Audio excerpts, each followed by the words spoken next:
We are in Malmsbury, where there is a beehive in this kitchen wall. If we have a look with the thermal camera, let's step back a little bit. So that's the heat signature there. It appears to have been there for a few years, and based on what we've seen, it swarmed recently, and it was the swarm that actually notified the landowner there was a beehive in the wall, because there were so many trees and that in front of this wall they didn't realise. Anyway, we're going to pull off the top beam, the top trim there, side trim, and pull this sheeting off. I don't believe it's asbestos, so we'll see how we go. There we go, the external wall's asbestos, the internal was like plywood. See, the hive's been here for quite some time. A lot of bees. It only goes a little bit around the corner. But yeah, we'll gather these up and catch the queen.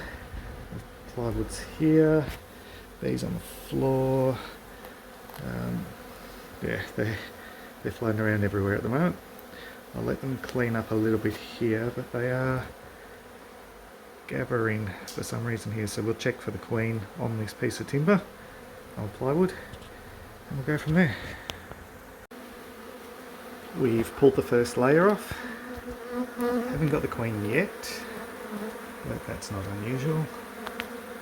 So, lots and lots of bees. The hive's been here for a few years.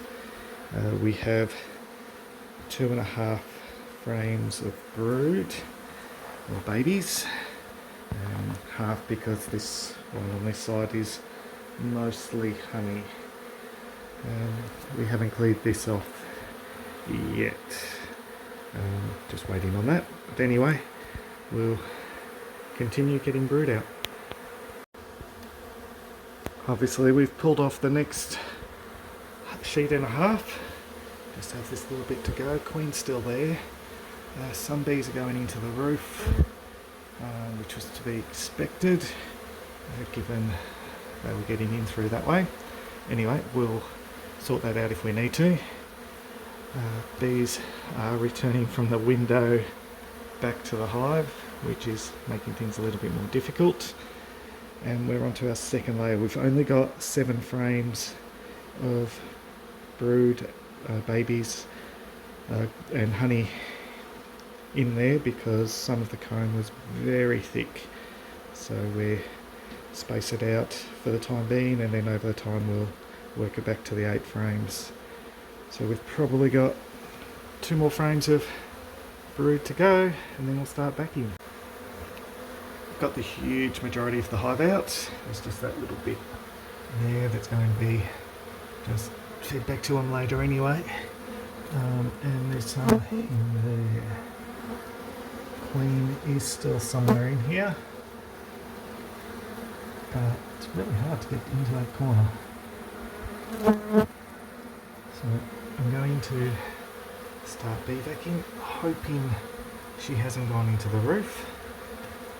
We'll bee vac all these ones around here, and then we'll worry about the window bees and the other bees down there. So yeah, we'll get cracking on that. I've been bee vacuuming for quite a while, and as can be seen, I've cleared off the window, cleared off most of the bees I found around the room. They're getting sucked into the hive box, but there's a mesh just here that stops them going sucked into the vacuum. The bees that were in the roof have come back down into this little hollow because the queen's still in there. So yeah, I vacuumed up all the bees as they were,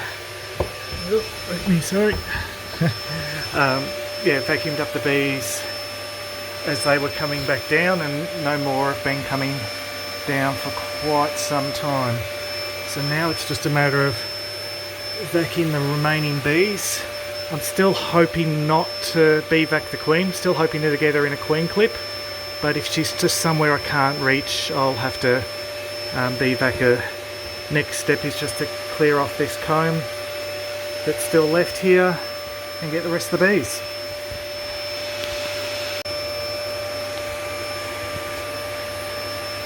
I've just realised that there's a teeny tiny cavity in behind this piece of timber.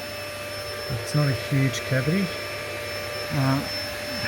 but the dilemma is if Queen isn't in this section where she's easy to get to, she's going to be really hard to get to. So yeah, we'll play it by ear. I might have to use some eucalyptus oil to get the bees to vacate that little cavity once I've cleared out the bulk here.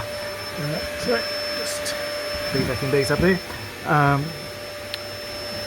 That because they don't like the smell of eucalyptus oil, they'll odds on vacate the cavity. But yeah, I've blocked up all below so they can't go down, and there's a piece of timber there stopping them going up. I don't believe there's a gap outwards from there, but we'll just play it by ear. I've obviously got most of them. Some are still coming through from the gap. There's still a heap in there, and there is comb in there as well with Queen.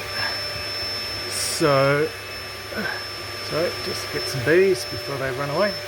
I'm going to have to cut this piece of timber to access that cavity. That way I can be sure there's no brood in there. There may well be.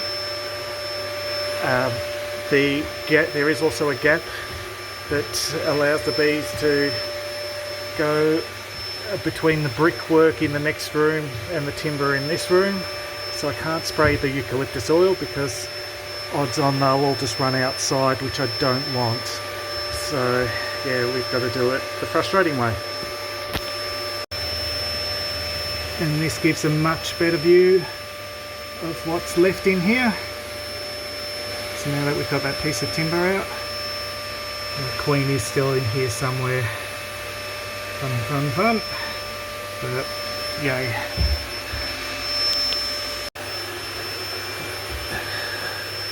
Got most of them. I honestly don't know if I've got the Queen or not because I'm just blindly vacuuming. There's still a heap in there.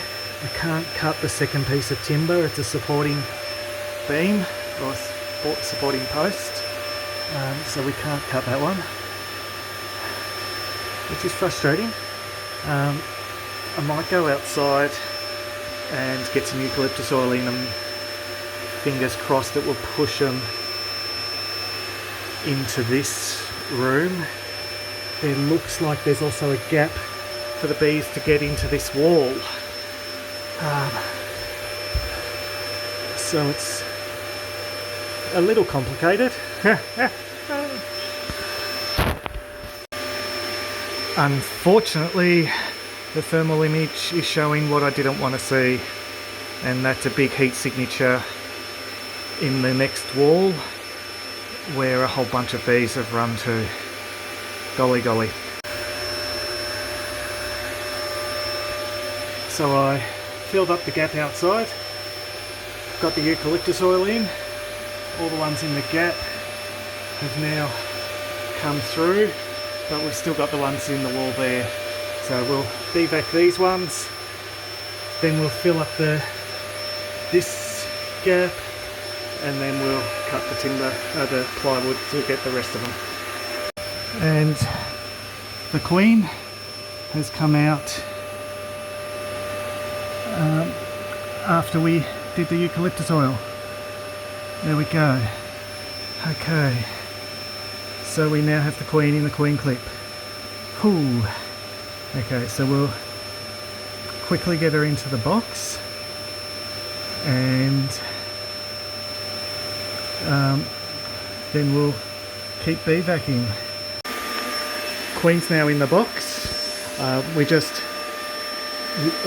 take this piece of tape off, push the mesh across, drop her in with in the clean clip, and then quickly close it back up.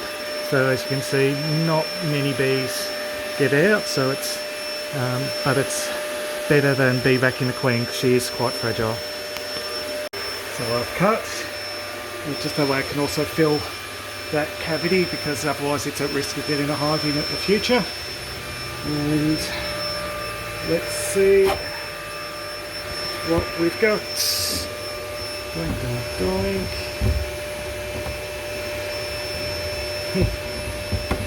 Okay, getting this is out very easy. There we go.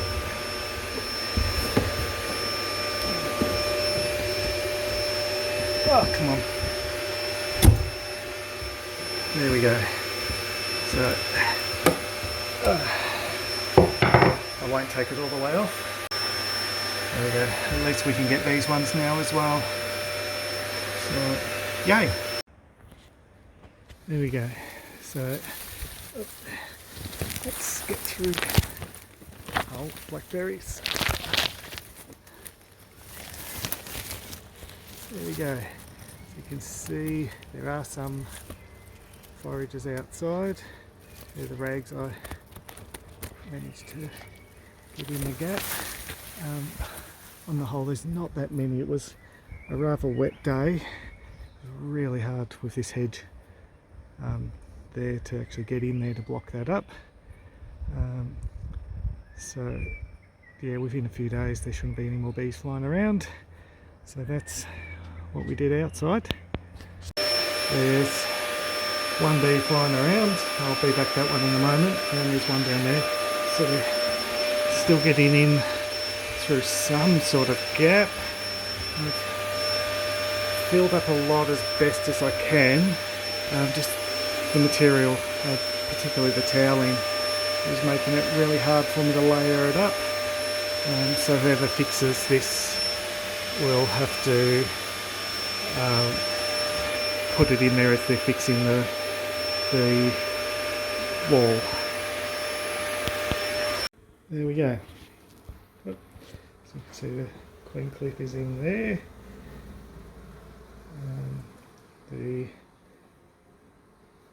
I did put it there, but it slid when I tilted the hive back, but that's fine. Queen's safe in that. No more bees flying around. Oh no, one bee flying around. So yeah, I'm just not sure how they're still getting in, but very few will get in now. There's almost none left outside. Anyway, it was a little bit crazy, but we got there in the end.